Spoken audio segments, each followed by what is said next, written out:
வணக்கம். நான் பிரியா, ராஜ்கிரண் சார் வளர்க்க போனேன். நான் 2022 ஆக்டர் மனிஷ் ராஜாவை கல்யாணம் பண்ணேன். அது மீடியா மூலமாக உங்கள் எல்லாருக்கும் தெரிஞ்சிருக்கும். அந்த கல்யாணத்துக்கு அப்புறம் நாங்கள் இப்போ செப்பரேட் ஆகிட்டோம். செப்பரேட் ஆகி ஃபியூ மந்த்ஸ் ஆயிடுச்சு. எங்கள் கல்யாணம் சட்டபூர்வமான கல்யாணமும் கிடையாது. இதை நான் டிக்ளேர் பண்ணணும்.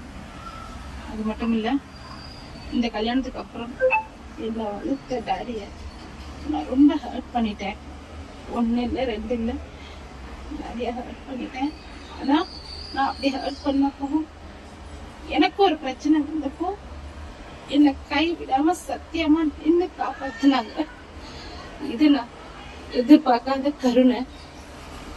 இது எத்தனை முறை மன்னிப்பு கேட்டாலும் பத்தாது.